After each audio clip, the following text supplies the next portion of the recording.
और अगर आप मुझे राज्य दे रहे हैं और मैंने अगर राज्य को स्वीकार किया तो बड़ा पाप हो जाएगा। आज क्या होगा, क्या होगा भरत?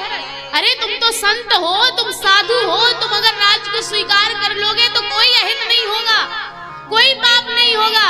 भरत जी ने कहा कि मो समान को पाप न वासु, मेरे समान कोई दूसरा पापी नहीं है, मैं जानता हूं।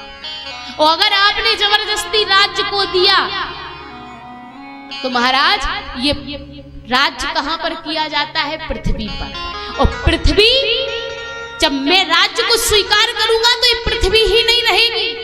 अरे पृथ्वी कहां चली जाएगी? भरत जी ने कहा मोहि राज हट दे ही जब ही रसा रसा तल जाए है तब ही। अगर आपने जबरदस्ती मुझे राज्य दिया तो ये पृथ्वी धरातल में चली जाएगी, रसातल में चली जाएगी, ये डूब जाएगी। वशिष्ठ जी ने कहा अच्छा भरत, तुम मुझे सिखाते हो। रावण जैसे अत्याचारी पापाचारियों का राज्य हुआ तब तो पृथ्वी रसातल में नहीं गई। रावण कुंभकर्ण के उस राज्य में पृथ्वी नहीं डूबी।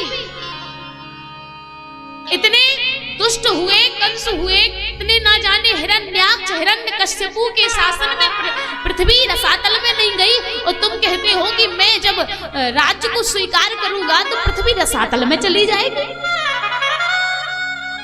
भरत जी ने कहा महाराज, रावण कुंभकर्ण तो वैसे ही पापी है, अत्याचारी है, पापाचारी है। और जब अत्याचारी पापाचारी का चारों तरफ बोलबाला हो जाता है तो कोई संसारी जीव किसी महापुरुष के चरणों में जाता है, किसी भक्त के चरणों में जाता है, भगवान के सेवक के चरणों में जाता है। और महाराज आप जानते हो कि हित हमार सियपति शिव काई, मैं भगवान का सेवक हूँ और मेरे स्वामी भगवान श्री राम हैं। और अगर इस पृथ्वी पर अत्याचार का बोलबाला होता है तो लोग सेवक के पास, भक्त के पास जाते हैं। और जब मैं ही वो कार्य करूं जो राक्षस करते हैं तो फिर जीव कहाँ जाएंगे, फिर वो कहाँ जाएंगे? ये पृथ्वी कहाँ जाएगी? ये पृथ्वी किसकी शरण में जाएगी? ये पृथ्वी को जब कहीं स्थान नहीं मिलेगा तो ये रसातल में डूब जाएगी महाराज, रसातल में डूब जाएगी। महाराज वशिष्ठ ने कहा तो क्या करना चाहते हो? तुम्हें अयोध्या का ये राज्य स्वीकार नहीं है, ये दाम स्वीकार नहीं है।